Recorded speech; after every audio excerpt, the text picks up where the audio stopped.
일단은 먼저 자축을 하겠습니다. 제가 드디어 취업을 했습니다.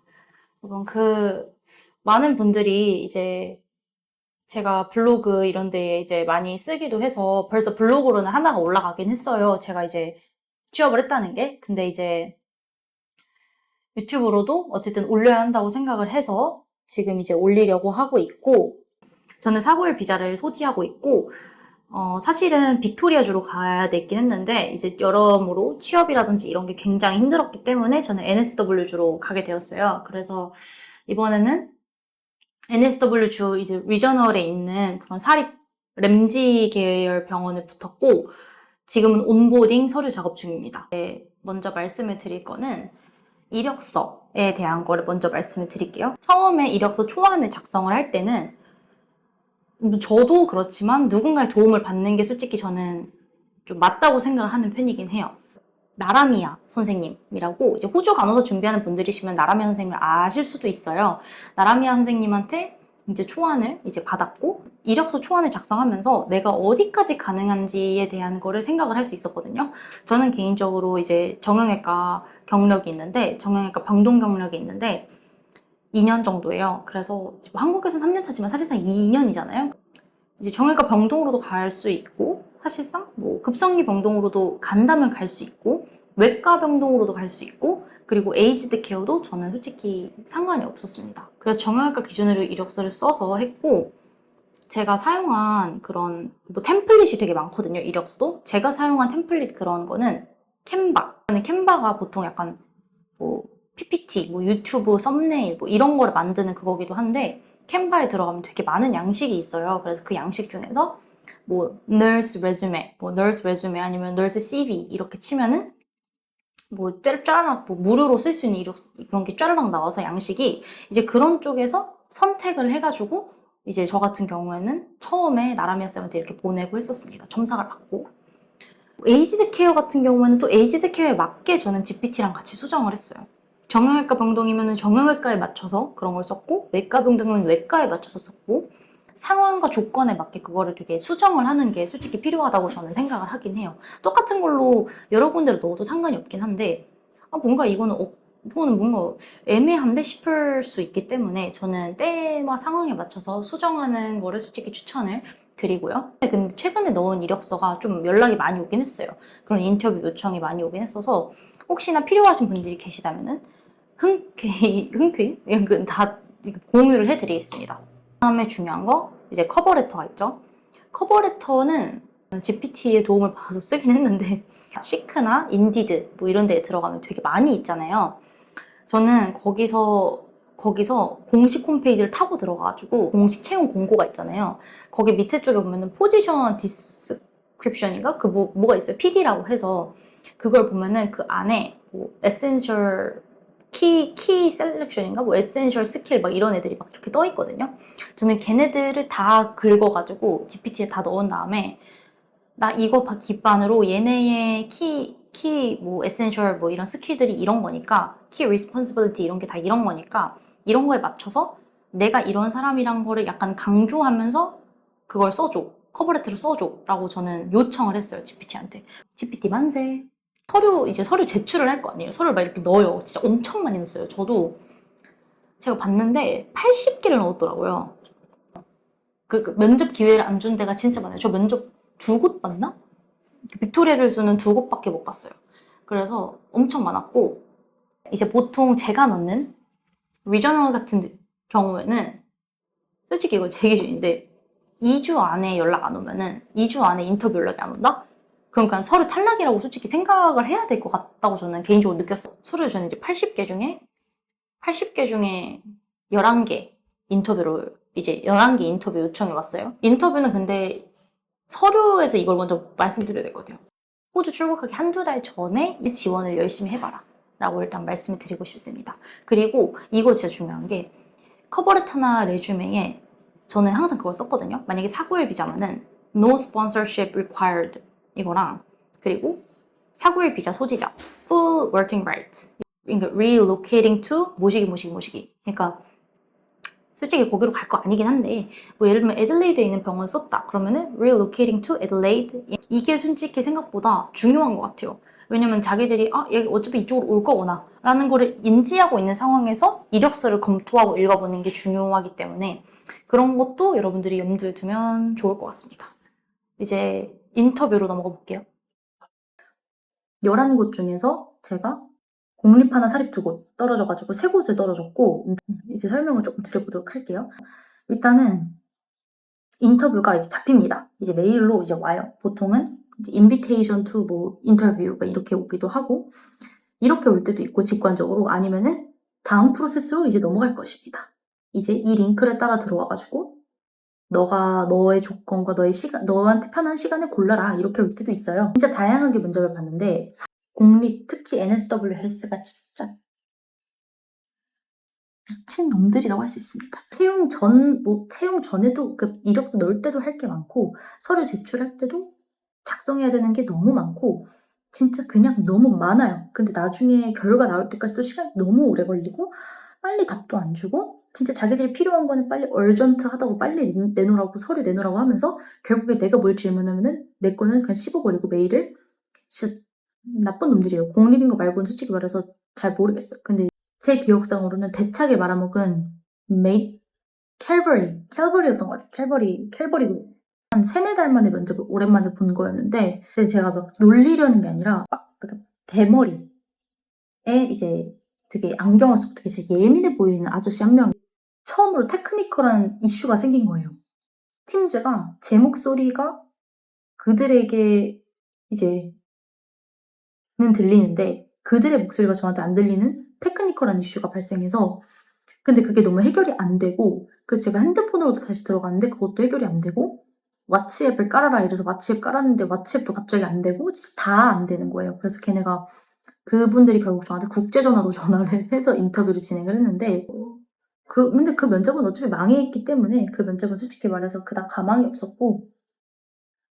없었어서 맨 마지막에 그들이 저에게 그렇게 말을 했죠. 너가 만약에 적합한 캔디데이트면은 너에게 또 연락을 주겠다. 떨어졌다는 겁니다. 4번째로 면접 본 데가 여기서부터는 진짜 혼동이 와요. 제가 이쪽에 타임라인 띄워드릴 텐데 원래는 오전에 사립정형외과 그리고 오후에 NSW 헬스, 그 NSW 공립 면접이었어요. 그래서 좀 엄청 떨면서 들어갔는데 15분이 지나도 면접관들이 안 나타나는 거예요. 담당자한테 연락을 해가지고 메일을 해서 나 지금 여기 안에 들어와 있는데 아무도 들어오질 않는다 했는데 그 담당자도 메일을 빨리 답장 안 하는 거예요. 물론 저도 1분밖에 안 기다리긴 했어요. 솔직히 말해서.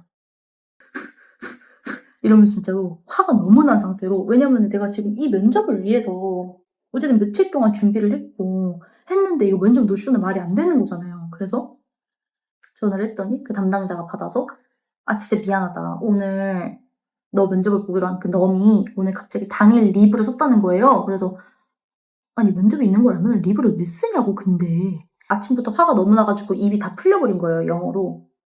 그래서 그 오후에 있던 NS 공립 면접을 제가 봐도 진짜 잘 봤어요. 그리고 맨 마지막에 레퍼런스 요청 이런 것도 했고 해서 뭔가 붙을 것 같은데라는 생각을 했어요. 뭐 월요일에 이제 메이터를 봤는데 대책에 말아먹은 거죠. 왜냐면은 월요일이 인도 데이였던 거예요. 그러니까 이거는 제가 막 그렇게 인종차별을 하는 게 아니라 그냥 진짜로 제가 PT 공부를 할 때도 정말 힘들었던 게 인도 억양이라든지 인도 그런 영어를 진짜 너무 힘들어 했었거든요. 월요일에 인도 수쌤이 나온 거예요.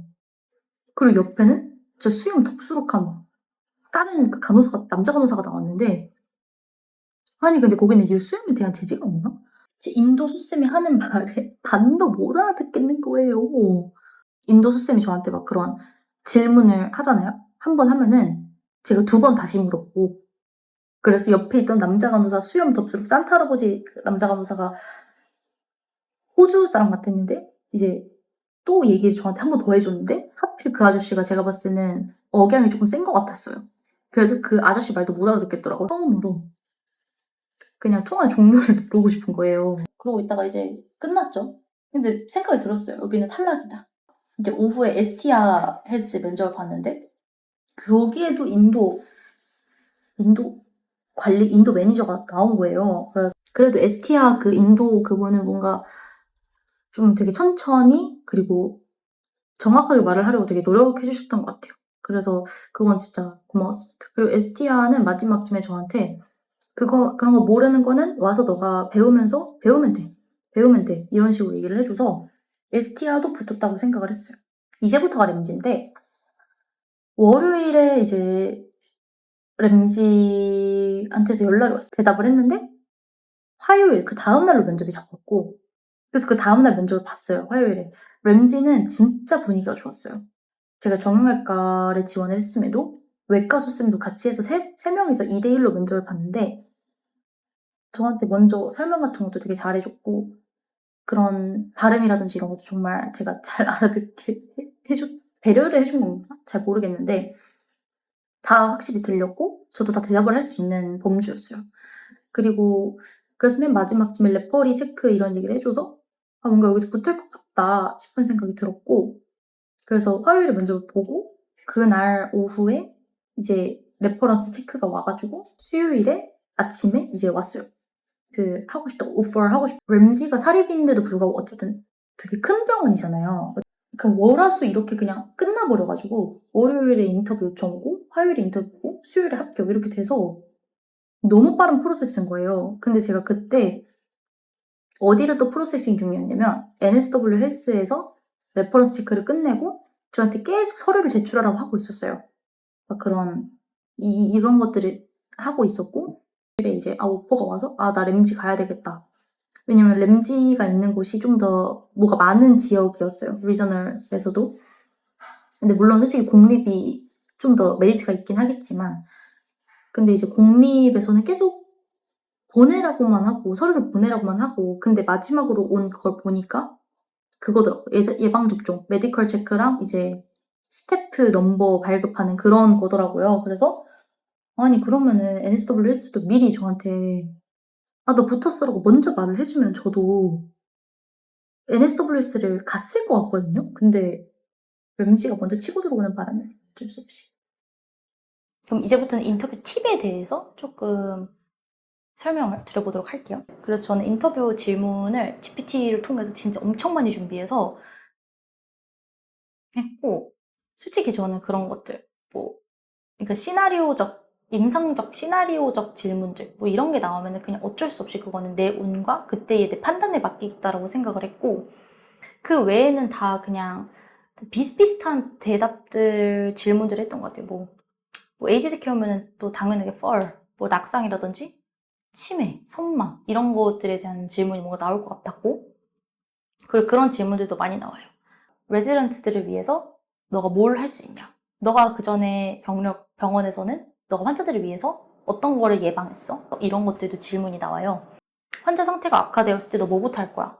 아니면은 환자나 환자 가족들이랑 갈등이 생겼을 때 어떻게 해결할 거야? 이런 거는 솔직히 제가 그때그때 얘기를 할 수 있었기 때문에 그렇게까지 저는 크게 비중을 두진 않았어요.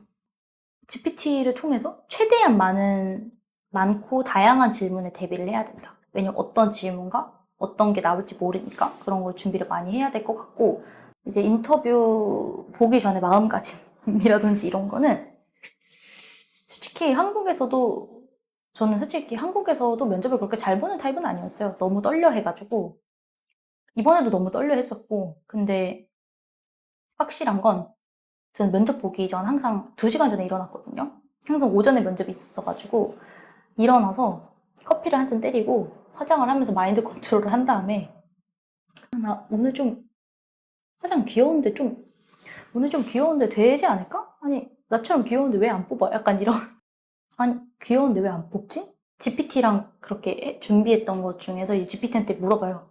야 너 이제부터 30분 동안 모의 테스트 하자. 모의 프리 인터뷰 해보자. 인터뷰를 볼 때 이제 저는 무조건 카메라 밑에다가 이렇게 띄워놨어요. 카메라 밑에다가 이렇게 맥북 카메라 이렇게 밑에다가 진짜 조그만 키워드를 적어놓은 스크립트를 띄워놨어요. 꼭 말해야 되는 그런 5개, 6개 정도의 키워드들만 이렇게 싸싸싸싹 정리를 해놔가지고 중간에 내가 만약에 뭘 말하다가 까먹었어? 근데 내가 이거를 준비했던 답안이야? 그 답변대로 하고 싶어? 그러면 키워드를 살짝 보는 거예요. 솔직히 걔네도 알아요. 제가 팀주로 보면은 그런 스크립트를 볼 거라는 걸 걔네도 알기 때문에 막 그렇게까지 스크립트 없이 어떻게 하지? 진짜 면접 볼 때 어떻게 하지? 뭐 보면서 해야 되지? 대놓고 치팅해야 되나? 막 이런 생각을 안 하셔도 되고, 근데 물론 대놓고 치팅은 너무 티가 나니까 너무 그렇게는 하지 말고 키워드씩만 이렇게 띄워놔서 키워드들을 이렇게 보는 방식으로 해도 솔직히 저는 괜찮을 것 같긴 해요. 외우긴 외워야 돼요. 좀 외운다고 표현을 해야 되나? 내가 보통의 질문 나올 것들 정도는 인지를 하고 있어야 된다. 나올 가능성이 높은 것들. 예를 들면은 왜 우리 쪽으로 왔냐? 왜 우리 병원을 원하냐? 우리 병원의 코어 밸류가 뭐냐? 이런 것들 정도는 알아두는 게 좋을 것 같아요. 면접이 끝나갈 때쯤에 분위기를 보면 알아요. 약간 내 질문을 듣고서 약간 헛웃음을 친다? 이러면 제가 떨어진 거고, 약간 너같게 감히 그런 질문을 우리한테 왜 물어보니? 약간 이런 느낌이면은 떨어진 거고, 제가 뭔가를 질문을 했을 때 당연히 이런 거지. 이렇게 얘기를 해줄게. 너가 오면은 이런 게 있을 거야. 약간 이렇게 얘기를 해주면은 붙은 거라고 솔직히 저는 생각을 합니다. 여러분들한테 하고 싶은 말 중에 하나는, 여러분들이 지원을 할 때, 병원이든 어디든 지원을 할 때, 에이지드 케어든 지원을 할 때 살짝은 여러분들이 할 수 있는 거를 조금 더 강조하는 것도 좋다라는 말을 좀 말씀을 드리고 싶어요. 레주메나 이런 거에 되게 세세하게 내가 뭘 할 수 있는지 하나하나 다 띄워서 적더라도 그걸 되게 부풀려서 과장해서 적는 것도 생각보다 도움이 되더라고요. 그래서 그렇게 과장해서, 그러니까 근데 내가 못하는 걸 적으면 안 되겠죠. 그리고 생각보다 호주는 되게 자신감이 중요한 것 같아요. 면접 보기 딱 5분 전에 그 말을 스스로 해요. I'm not perfect, but I'm ready. 이렇게. 난 완벽하지 않지만 난 준비됐다. 꼭 완벽한 게 준비가 됐다는 거의 척도는 아닌 것 같다고 요즘 생각이 들어요. 내가 완벽하게 준비가 됐다고 해서 취업을 100% 한 번에 하는 것도 아니고, 그렇다고 내가 완벽하게 과연 준비가 된 상태에서 호주에 갈 것이냐? 그것도 아니거든요. 퇴사를 하고 지금 한 달 동안 어떻게 보면은 구직 활동을 하면서 인터뷰를 계속 보고 있었는데, 이렇게 구직을 하는 게 생각보다 굉장히 정신적으로 힘들고, 걔네는 항상 아침 일찍부터 메일을 보내기 때문에 아침에도 저도 같이 덩달아서 일찍 일어나게 돼요. 근데 이게 약간 습관처럼 다져져서 약간의 심신미약처럼 밤에 잠은 안 오고 근데 아침에는 일찍 일어나고 하루에 막 4시간밖에 못 자는 이런 상황도 생기고, 그래서 생각보다 이 구직이라는 것 자체가 굉장히 힘들어요. 그래서 그치만 이럴 때일수록 뭔가 마음을 다잡아야 된다. 물론 저는 솔직히 마음을 다잡은 편은 아니에요. 제가 마음을 다잡지 못했기 때문에 지금 이런 데도 머리카락이 진짜 많이 빠졌고, 그만큼 폭식을 많이 해서 살도 많이 쪘고요. 근데 그럼에도 불구하고 포기하지 않는 게 진짜 중요하다라는 것도 느낍니다. 이제 오프쇼어 분들, 이제 저랑 성격이 다를 수도 있죠, 사람들이. 불안감을 좀 내려놓을 필요가 있을 것 같아요. 제가 진짜 고민했던 것 중에 하나가 그런 글들을 정말 많이 봤어요. 호주에 갔는데 가서 구직을 하는데 너무 안 된다. 가서 한 2-3달 동안 취업을 못했다. 이런 것들을 정말 많이 보거든요. 사람이 솔직히 운과 기회, 뭐 그런 상황과 배경에 따라서, 그 사람의 경력에 따라서, 비자에 따라서 정말 많은 기회가 오고 가는 건 맞지만 꼭 어떤 사람이 안 됐다고 해서 나까지 안 되진 않는다. 당장 저부터더라도 그런 확신이 들었어요. 내가 한국에서 그렇게 발버둥 치고 호주 취업을 하려고 발버둥 치지 않았어도 호주에 도착을 해서 지원을 했으면 더 많은 연락이 올 수도 있었겠구나, 이런 생각도 솔직히 들어요. 온쇼어랑 오프쇼어 중에서는 솔직히 온쇼어가 확실히 유리한 건 맞아서 약간의 조급함 같은 거는 내려놓으셔도 될 것 같다는 생각이 요즘은 듭니다. 그래서 뭐 어쨌든 이 정도로 영상을 마무리를 할 거고요. 만약에 제가 드릴 수 있는 그런 자료들은 그래봤자 뭐 레주메랑 뭐 준비한 자료들, 뭐 면접 준비 자료집들 뭐 이런 거밖에 없어서, 필요하신 분들이 계시면은 이제 블로그 통해서 비밀 댓글로 남겨주셔도 되고, 제일 최근 글에 남겨주셔도 되고, 아니면은 여기 유튜브 댓글로 달아주셔도 됩니다. 감사합니다.